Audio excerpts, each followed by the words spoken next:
Father, everything will be right. I will try to see, because you are about to experience the next 5 hours of pure chaos.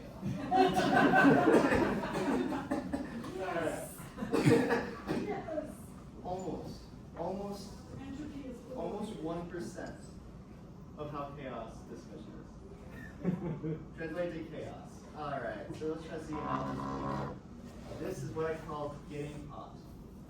The presentation about chucking a high-speed object into the sun. Alright, we're gonna just have this. Or that?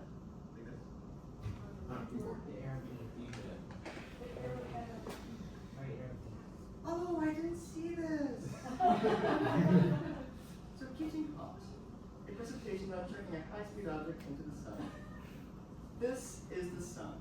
A G-type yellow dwarf star, 28 times the gravity of Earth, radiates with intense heat, solar winds with speeds over 1 million miles per hour, ejects masses of plasma, leaks radiation, and full of magnetic chaos. And this is me ignoring red flags. Oh my gosh. Yes, and stressed. Alright, this is the Parker Solar Probe. The result of NASA's passion to create a living hell for a poor microwave. Launched in 2018, this spacecraft is meant to study the sun up close, 7 times closer than any other spacecraft before it. It is designed and planned to fly into the sun's corona. And here's a little bit of facts. This thing goes 4 million miles from the solar surface. At first, this may not seem like a lot, but this is inside the sun's corona. By putting this into perspective, it might as well be. This thing costed $1.5 billion. It weighs 1,300 pounds, and was the first spacecraft to be named after a living person. Emphasis on was. Alright. This is the fastest object we have ever built, and the fastest non-particle object we know of in the solar system. To put that into perspective, this thing is approximately as fast as 1.5 million garden snakes. More specifically, 430,000 miles per hour, 0.068% the speed of light, and over 500 times faster than sound. I'm going to have someone. Does anyone have a timer on them? Any kind of stopwatch? Okay. Whoever wants to. Okay. So, set it for 3 minutes and 28 seconds. I'm setting it for 3 minutes. 3 minutes and 28 seconds. You want an alarm? Yes. Sorry, just give me 1 second. I have so many things in my hand. Alright, take your time. 28 seconds.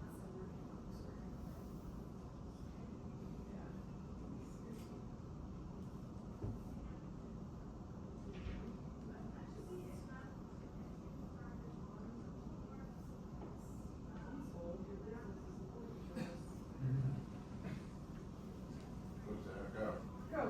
Okay. Alright. So, however, some scientists suggest that one thing may actually be faster than the solar probe, and that is the speed at which I talk. The disclaimer would be, I have no evidence to suggest any scientist in the history of the world has ever said this. But I have no evidence to say they didn't.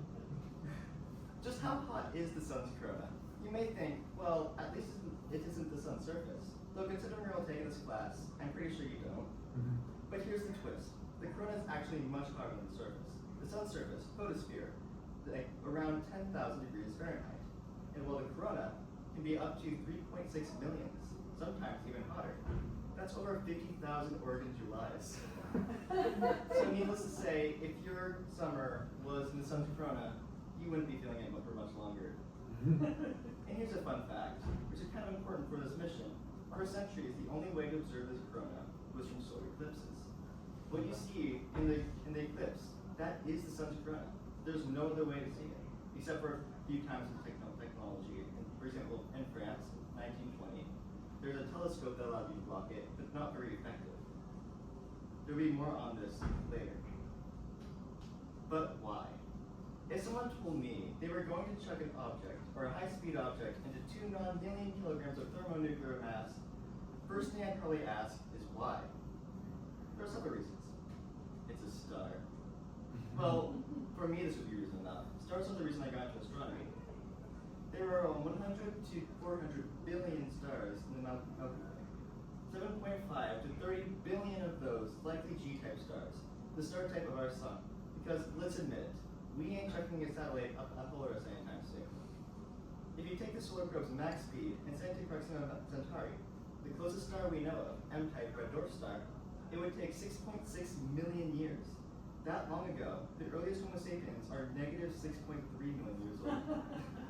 Being lucky to have a star in our solar system, I hope so, the solar system, we have a star and a close axis we can learn from, and take what we know. It can teach us about the many other stars. Now think about that. At that speed, taking that long to get there, I don't think, in the history of humanity, I honestly don't think we're going to be able to do this, getting to another star. Like, the way, for example, data feedback, you can't, how long would it take just to get one data from that once you do? 4 years. Yeah, like I don't, there's like, even if you could bypass that by making something much faster, give like 50% the speed of light, let's really achieve that. How are we going to get information? How are we actually going to make it, worth something? Alright, and second, the sun's corona.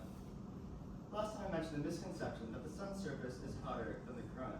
You might think, well, if that's true, then at least the corona has to be hotter the closer to the star you get. About that.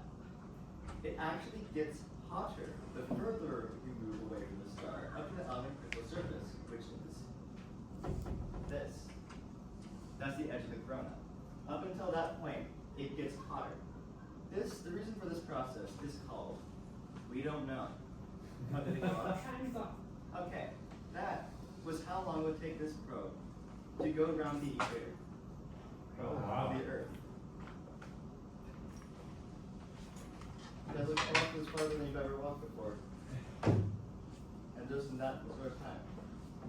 Okay, so the reason for this process is called we don't know. This is not an acceptable answer for NASA, which is the primary reason for sending this solar probe, calling it the mystery of the sun's corona. So imagine walking away from a campfire, and somehow getting more burned the further you go. Definitely weird. Alright. And out here is where to the sun. Look at that. Welcome to 3 million Fahrenheit. I admire that probe. Goes through a lot. All because we push it to it. It didn't argue. I don't know if it could. It can't talk. But if it could, would we still do it?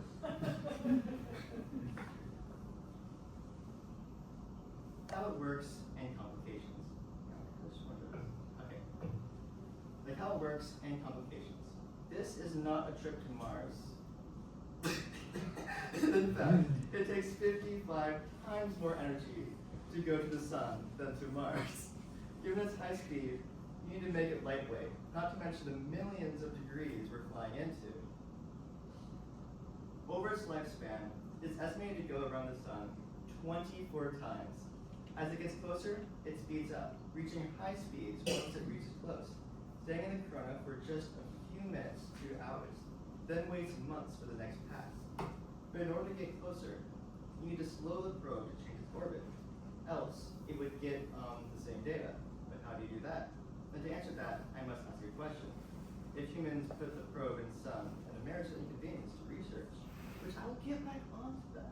But first, I would like to point out, you heard me say 24 times. This is 1, 2, 3, 4, 5, 6, 7. So then why, if it were 24 times, why is it only 7 lines? Also, I didn't say the date that this was sent. This is also incorrect. Because this is showing what it had and what it hasn't. There's only one orbit left. We've done 23 so far. This was taken in 2021. So therefore it still has more of it than we do today. Alright, and to continue. To answer the question, if humans put the probe and the sun in a marriage of convenience to research, what is this forbidden love? To dive deeper into the sun, Parker needs to slow down. But how do you slow down near the sun? The answer, you add another love interest. Parker uses Venus flybys, 7 total, to gradually adjust its orbit. These gravity assists steal a bit of Venus's orbital momentum, curving Parker's path and pulling close to the sun. Now, this is similar to, or the exact same thing as the slingshot maneuver. But almost all the time you hear about that, you think, oh, it's speeding up. No. It actually slows it down, using the exact same process. Another thing I would like to mention here, 7. 7 miles. Elsewise, it will stay in the exact same orbit, including the very first time we sent there. It was going too fast when we sent it to the sun. So we used Venus. So before it reached the sun, it actually reached Venus first. So maybe it fell in love, let's say. We introduced it to another love interest, and no matter how close it gets to the sun, it always finds its way back to Venus. Unfortunately, last November was the last time they'll ever see each other. Oh. More on that later. Alright, now you can see a visualization of it. This is sort of, my bad. And after it passes this, its orbit will change. And then they're collecting data on Venus. Also, I will. And then, this last orbit, now you see it change, it actually gets closer. Every single time it does this, it gets closer. Fun fact, not about this, but about me researching this. On the NASA website, you know the entire thing we see is entire mission. I decided to do 5 days a second, from start to finish. And I literally felt like I was watching Love Tragedy. But it was very fun. If you want to do that in your free time. Unrequited love tragedy. Yes.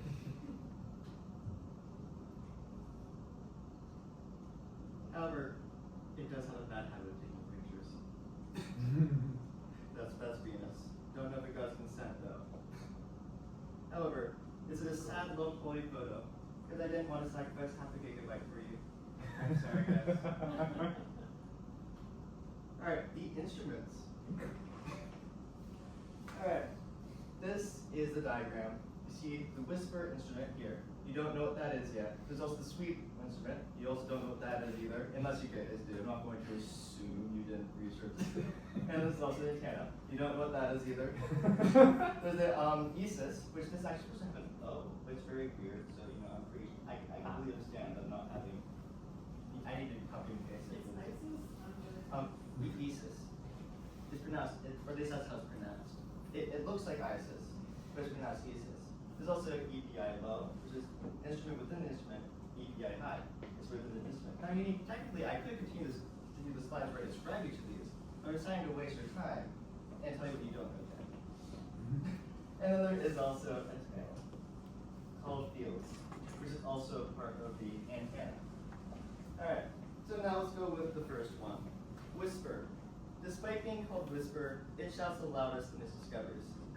This device, the size of a shoebox, like, I don't know how big a shoebox is. But I also did notice I forgot to show you how big the probe is. If you want me to do that now, either way. Yeah. This is how long it is. Oh wow. With its tail? I actually don't know. All I know is this is what NASA said.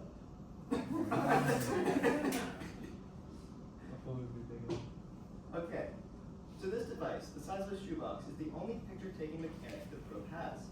Taking pictures with coronal mass ejections and coronal streamers and more. And now, remember I mentioned about the eclipse? Do you remember that little table right here?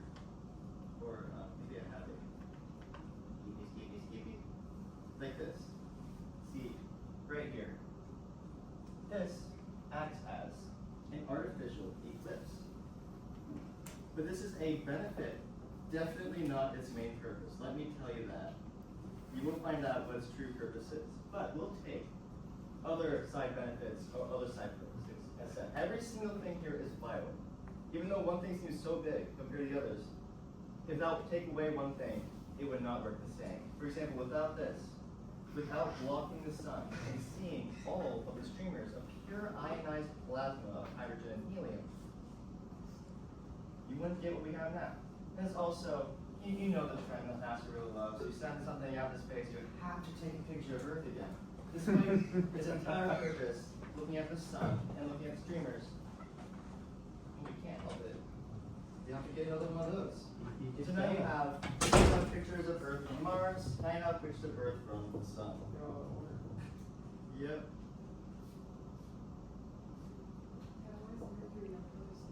Is it the reverse? Because it's between, it would be between the sun and Mercury, closest to Mercury. Alright.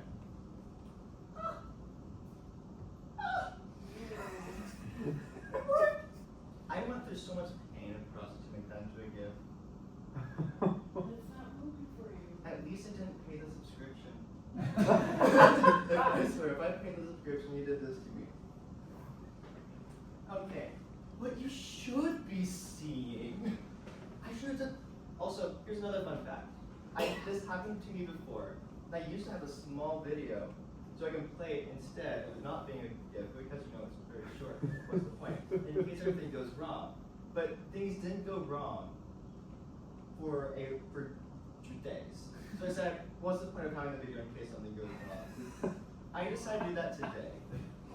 I removed that video today. And when does it go wrong? Today. Okay, so what you should be seeing is a bunch of streamers. Just visualize it, right? We're visualizing streamers moving away, not like static. It's very difficult to describe when you're not a GIF. Okay, so I don't know how to visualize this, but yeah, just think of wind. It's just Wizard- wishing past? a blow of snow. That's pretty comparable. Blow of snow, all moving in the same direction. From here spread out, then to here more at pretty much high speeds. That is what the Whisper is collecting. If you want to see with color, this is a definition of pure ionized plasma. I do not know if this is hydrogen or helium. It's one or the other. Unless it's Is Whisper collecting particles or images? Whisper is collecting images. Okay. The other instruments, which I will get to, collect particles. Except for actually everything will be described. That's nuts. That's so cool. And there's sweep. If someone chucked a rock made of pure ionized plasma a few million miles per hour, most sane people would jump out of it and definitely not jump into it and say, "Urch." No, I give it an 8 out of 10. Sweep is not most people because that is exactly what it does. Sweep's job is to measure solar wind, the stream of charged particles from the sun, less fancy for pure ionized plasma. It uses Faraday cups, antennas that extend behind the shield. When coronal streamers strike the cups, they create tiny electrical signals. Sweep determines the speed, direction, temperature, types of particles like electrons, protons, and helium ions, counting how many particles are in it, and determine how dense they are. For example, you want to know how dense the sun is. Now, how far apart are these? If it hits you here, then that's a dense. However, if you get closer, you realize they all start there. That means it's spreading apart. So how close, how far, until these particles of plasma spread out versus continue in a straight line? Hence the density. Fields. Fields is that very long tail and part of the fore antenna. It captures electric and magnetic fields. Our closest prediction of why the corona heats the way it does has to do with magnetic fields. So we hope fields can help us understand those fields. Appropriate name. Yes. Then ESIS. That's the symbol. The one that, whoever made the graph just, that was NASA. NASA didn't want to put their own symbol in. Sad. Okay, so then, if you see sweep letting itself get hit by particles and rate them, you're not supposed to think, I want to do that. ESIS is a perfect example of peer pressure, but decided it was going to do it better. Just like SWEET, ESIS measures the energetic particles like electrons, protons, and ions. ESIS actually calculates the energy, what direction they came from, and how they became accelerated. It is made of two different instruments, EPI low and EPI high. One detects low energy and the other high. Can you guess which one? Which one detects low and which one detects high? EPI low or high? It's It's a mystery. And now here is some data is gathered. In range of energy, they found out that helium is more high energy than hydrogen, probably due to the fact that helium is 4 times heavier than hydrogen ions. And if they're going at the exact same speed, that means more energy is needed for that speed. So, but the fact that they go at the same speed actually does mean something interesting. I actually don't know the research on the reason why they go at the same speed, but you can calculate. Actually, maybe. Anyways, this is probably a question you've always been asking. Let's face it. Okay, almost all. So why isn't it the Parker-Melcher probe? You saw it go into 3 million Fahrenheit. Why isn't it just melted metal and carbon just orbiting the sun right now? Okay, and almost all of that work is done by inserting a table in front of the probe. It's actually way cooler than that, but not literally. Okay, I realize I'm so much better at describing this when I'm not reading off of something. So I'm going to try to see how much I can describe it. So, this thing is 4.5 inches of a carbon-carbon composite. I'm assuming you guys know what composites are, right? Okay, the formation of carbon, this long, and it's a foam. And here's 8 feet wide too. Okay, so this table, I'm gonna try to explain it with here so you can see exactly what this thing is made of, and I'll tell you exactly why it works. So this thing is basically taller than the measured part of the probe, which means I would assume the tail is not part of it, but assume. No reason to say that. Okay. This thing can withstand a lot. Like I saw a video of it. I would put a clip of it if I knew how, because NASA wasn't having it able to download. It would survive an entire blowtorch. 160 pounds. And okay, here we go. Painted with aluminum oxide. You see this? It's white. And you might remember that carbon is black. It's also very thermally conductive. So you would wonder why would you have a thermally conductive thing? That's the reason why it is 97% air. It's the reason why I put down a nut. I forgot it. I'm telling you guys now. That's the reason why. Because the fact that it's so far apart each other, heat just doesn't want to spread. So it just stays like that. And painting it white is the difference between bread and toast. Therefore, because you know how light reflects off of white, and it loves going black. And you know, carbon itself is black, which means it's going to want to absorb that. So, we paint it with a white aluminum oxide with less than a hair width of tungsten. This is a ceramic coating, but this is the chemical ingredients for it. If you want to be more specific and more specific, opposite of more specific, just more basic, ceramic coating. It's ceramic coating, but made with aluminum oxide with tungsten. And the front side of this is actually 2,500 degrees Fahrenheit and 600 inside the back of this. So at the front, the white side is 2,500 Fahrenheit, and at the back of the foam, it's only 600. And inside the probe is only 85 degrees Fahrenheit. And that's as of a dog system, but this only helps. This also puts in perspective the reason why Mercury is so hot in the front, but so cold in the back. How just having something facing it is enough to protect everything behind it. And now you're still wondering, is anyone here wondering the reason why it's in 3 million Fahrenheit why this is only 2,500? Wondering. Okay, let's put this into perspective. Let's say you put your hand into boiling water. It won't hurt, right? You'll be fine. I mean, it would hurt eventually. Okay, so that will hurt. Like, I don't even know how to describe how much. That's gonna hurt. Yeah, and now put your hand in the oven. Without touching the sides, just put your hand in the oven. This oven is 350 degrees. Does it hurt as much as the water? And yet Probably it's not right away. over 100 Fahrenheit hotter. Why? It's because of the density. Liquid is very dense. Air is not. So, the molecules will transfer heat upon contact. And water is full of molecules. The reason why if you touch the sides of a oven, it hurts because it's solid. Things to transfer to. Air, that's the reason why you still feel the heat. There's as much of air. So it's still transferring, but slowly, because there's not much to transfer. And now imagine the vacuum of space, where each of the ionized plasma are freaking hot, but there's hardly any of them.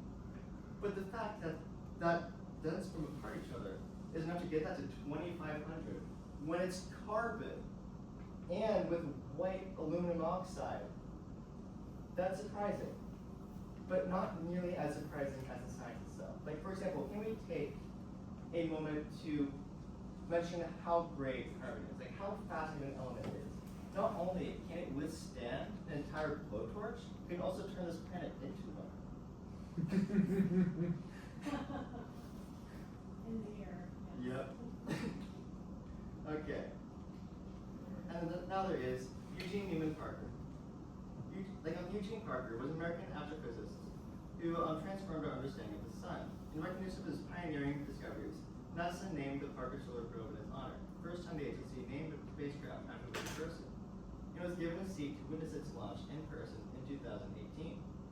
He proposed the concept of solar wind, predicted how the sun's magnetic field is shaped by rotation, aka the Parker spiral, and he studied solar magnetic fields, cosmic rays, and pioneered theories of plasma astrophysics. And now you see Parker and Parker. Now, unfortunately, this joke was not original. I felt like super happy, like, for instance, this Parker doesn't Parker. This is before I put this.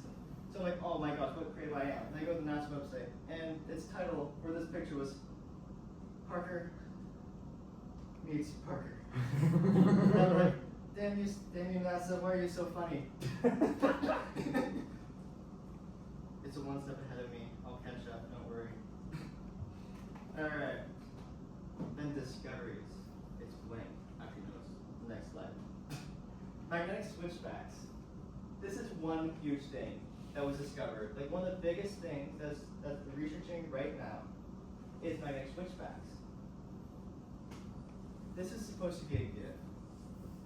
Also no. Yes. Luckily, this was the only other one. We should not have this. I knew I should, because I was sad because this was pretty short, but it's also NASA, was super generous. You have a much longer one too. I should have used it. I shouldn't have stuck with the gift. Would have been great. It was good. Oh my gosh, I almost made the opposite mistake by turning something else into a gift, but I didn't. Safe. Okay, so what you should be seeing is, you think that all of these are going the same way. That these are, solar wind. Each of the, pure ionized coronal streamers going in certain directions in certain ways. However, because of the magnetic field, sometimes it curves back and looks like this. And while it goes, it kind of spreads while doing that. I really wish there's more visual.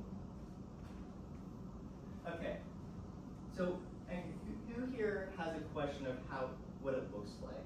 Try to see if I can describe it better.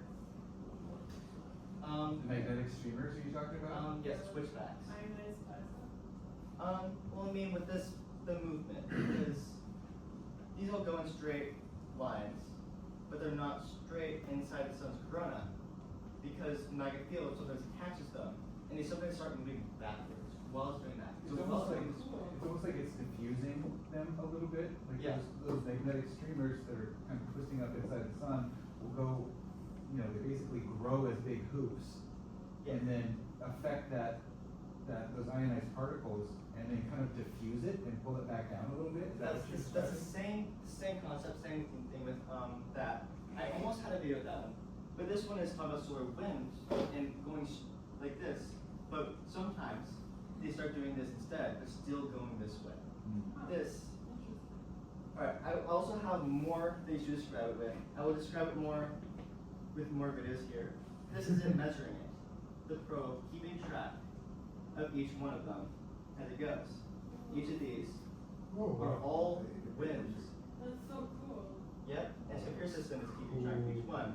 Well, each time I touch it, it registers where it is and watches it moves. Whoa, that's trippy. And it's getting faster. That's how And that's what you call a roller coaster. Like, who wants to take this ride on a roller coaster? No, thank you. Right. I like my How seat. to drag this to you? I have no self-preservation. It looks enticing. Okay, promise me one thing. If you're given this opportunity, you have to fight it. Now, luckily, I would bet the same much money that this thing costs to build that no one's gonna ask you to ride a solar probe into this. Now we've got a Don't carpet. touch.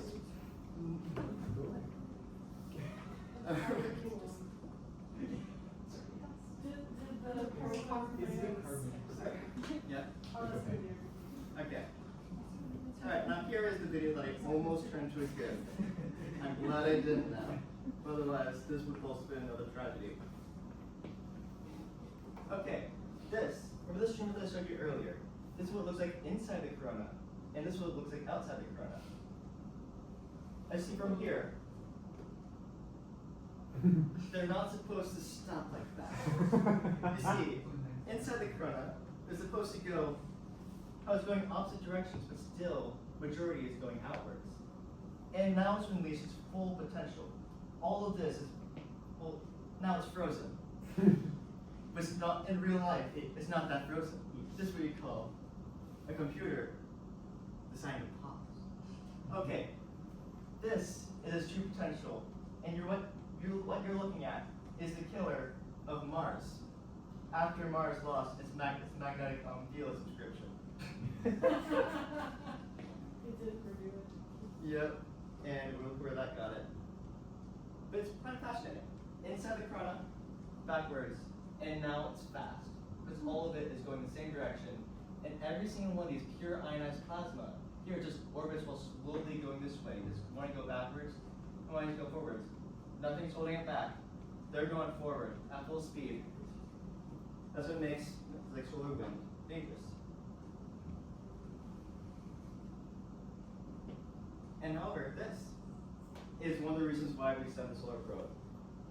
We have found the discovery, we have found the source, and NASA's mapped it to an animation of how solar wind, actually, this thing is 40 seconds long, I might as well explain it while it's playing. See the convection here, goes here, right here is where all of the solar wind is building up. All the particles. It's going to want to get funneled out, just like that. So while this goes there, causes more to build, and then like that. Look at this. Inside here, there is magnetic switchbacks, which are basically like noodles. So while these are all going outwards, you see how its magnetosphere affects how it goes. So this, you expect going a straight line, right? No. It doesn't. It doesn't want to. I don't know how. Oh, this thing is almost finished. Good. I was about to say I don't know how long it is.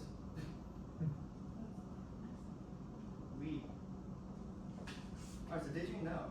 Scientists at NASA say that if the probe was designed to look for life, there would be 100% chance of there being a 0% chance of there being life on Earth or on the Sun. I would be very, very hurtful if there was no life on Earth. Actually, it wouldn't be hurtful if there was no life on Earth. I wouldn't be hurtful at all. Because I wouldn't feel anything. Anyways, the disclaimer would be, I have zero evidence to support any scientist in the history of the world has ever said this. We didn't ask, but we'll take it. During a routine flyby in 2021, Parker's field experiment picked up natural radio waves from Venus's ionosphere. These radio waves have been observed before, but its difference in it, like Venus's ionosphere, was much thinner than it was in the 1990s. This revealed how much Venus's atmosphere changes with the solar cycle. Then this is an instrument we designed for the sun. We weren't even looking for this. This was completely accidental. And then here is NASA putting it into sound. Oh, sound! There was one thing that had sound. I think it should work. Oh, it should? Okay. Yes, it does. That is so trippy. What? That sounds like Star Trek.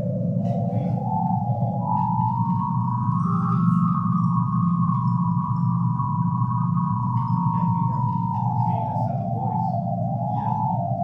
Okay, now I'm scared. It has more radio waves emitting from it. Earth or Venus? Venus. Earth. It's Earth. No. Yeah, Earth. I mean, I thought you meant like natural radio waves. True. Honestly, I don't know natural. One of the rock band, that's when we used the audio for their music. Look up what the name of the band. And they took that and integrated it into the song, Oh, cool. Yeah, I want to use that. the actual song. Why not? That would be cool. Mm-hmm. I wonder what Venus is saying. Probably if it's just a solar probe. Maybe grants or. Sorry. Well, I love conversations here. Oh no. There you go. Alas, the end. Eventually, the Parker Solar Probe will share the Parker's fate, but with a more fiery passion. I mean, look at the right image. A coronal mass ejection. What a way to die. Except I misled you. That is not how it will die. According to Casper, a man who worked with NASA on the probe in 2025, this year, the probe will run out of fuel it uses to correct its position, causing it and its heat shield to flip. Once its back is exposed, it will be incinerated within seconds, Oh leaving my just God. the carbon heat shield in the Faraday cup, which will orbit for another billion years. Whoa. I guess that is why we ignore red flags. Okay, I did forget to mention something. The reason why it flips when it runs out of fuel, which I never mentioned the fuel. I'm sorry, that's on me. I was supposed to mention that. It has a few sensors on the side. There's these certain lights that when it detects the sun's light, it says, I'm tilting. And the probe starts readjusting itself with fuel in order to keep itself facing the sun. Now you know why it wants to keep itself facing the sun. But that is why. Something like a solar sensor? Yes. That's Mm-hmm. And then there is sources. NASA. And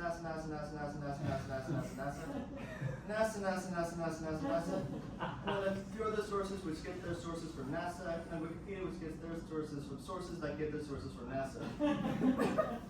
I swear, these must have been built by NASA. Wow. So is there any questions? Oh, good job. Oh.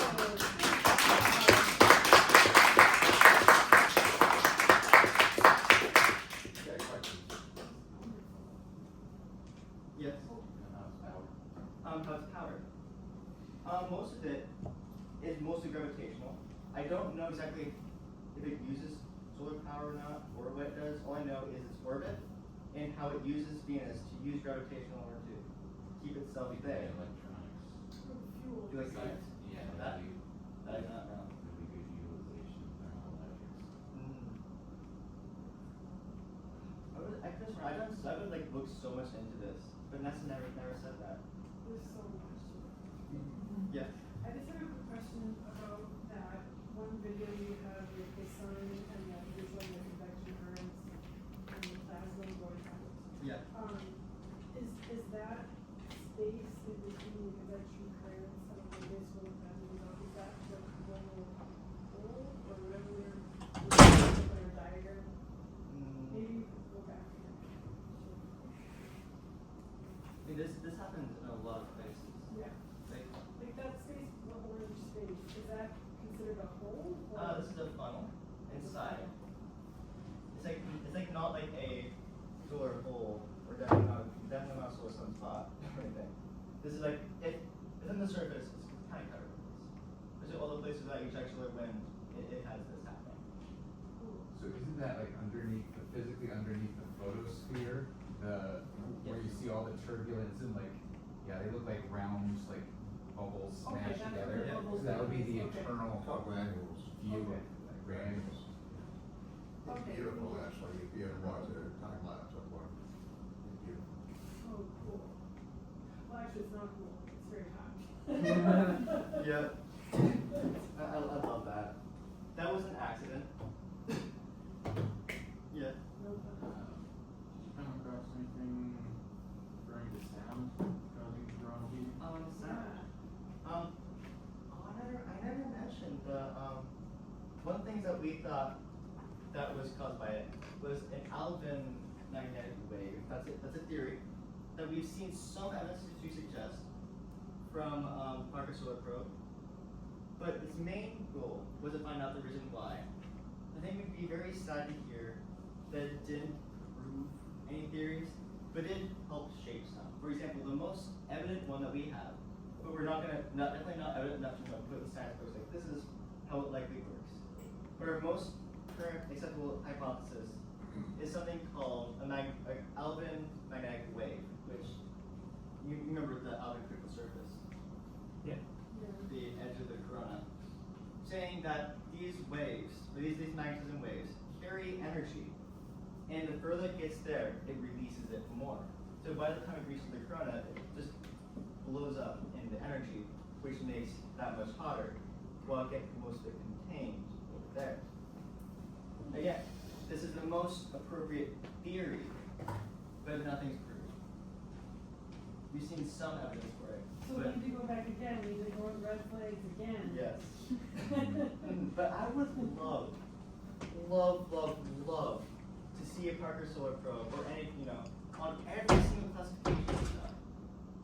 Like, that would be like a dream come true. But, as said, that one slide, that's likely not going to happen.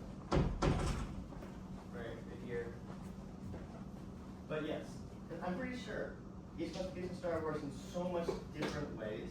For example, like O-type star all the way to K, and M-type star. Why I say K-type star? That's the orange star. Okay, so I would pretty much assume they all work so much differently, but all we have is a G-type star. So I would really love to see every single kind of classification and see just how much differently they work. Even if it's another G-type star, not unique or that. Yes. Are you familiar with the Starshot program? Star what? Starshot program? No. Yeah. The Star Shot. Starshot. Star Shot. You might boost your hopes. Okay. They got, I will they got a know. program in the works for getting to sorry. That won't take the 6.6 million years. Reasonable future. That would be really cool. I mean, create something that's even faster than this. Tiny little solar cell probes. Lots of them. Oh, that's cool. I love how every single time there's like always something I forgot to say. There's the reason why anything, you guys have any questions, I would love to try to see how much I can answer. I just wonder, did you find out if they have another probe in the works already, or? No, but I do not know if they do. Wait. I heard something about, I do not know for sure. That could have been something else. It was on NASA saying something. But either way, I did forget to say how long this has been a project. In the 1980s, they had original blueprints of what the Parker Solar Probe was. And the original one, it actually used, I almost brought to a slide, but I almost wrote that, but I didn't. Okay, the original one, it actually used Jupiter. Goes all the way to Jupiter, and uses Jupiter as an actual slingshot, even though the Venus is actually a slingshot, just goes slow. What you'd expect a slingshot to be like, to go faster into the sun, and then there. But I don't think it just gets like one shot if it does that. Versus, in 2018, we developed a study partnership with Venus, and you get multiple, 24 times going up to the sun's corona. Although the first few times it actually get into the sun's corona, the next few times after that does. Actually, I wonder. It's the little triangle. Yeah. Let's go to the first NASA website on the sources.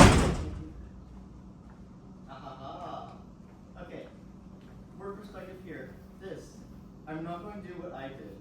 Or rather, what I did was I made this 5 phase a second. Was from the start to the end. This is where it is right now, right here. Lily and Venus is waiting for it, its love, which we'll never see again. Sad. Because you see, each of these is the same. That is so cool.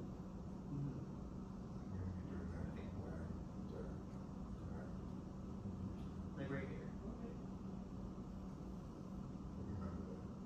Do you see it's going the exact same path it did last time? And then when it sees Venus, look at it between its there. Oh, yeah. It changes its orbit. And now it's getting closer to the sun. So cool. And then watch the second time around. Now without Venus, watch its path.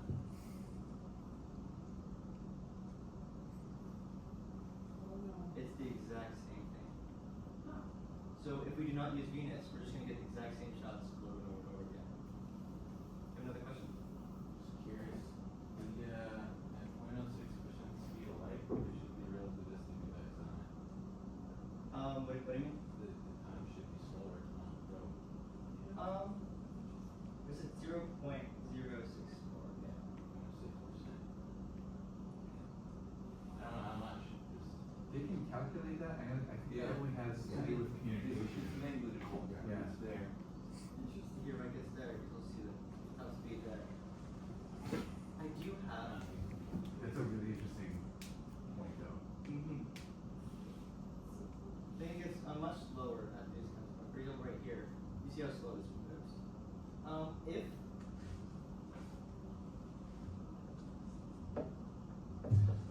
I'm not going to take your time looking for the exact site that has on it the speed it is right now and all the variables. For example, right now, last time I checked, the heat shield isn't hot right now.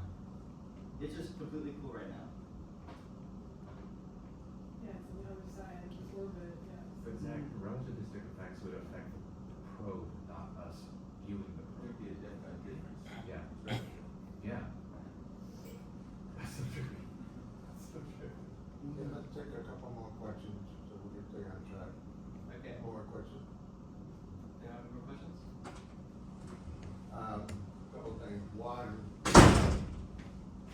you have to launch and entry the data at the very beginning. Is to have it, because Florida, I believe, right? Your first line.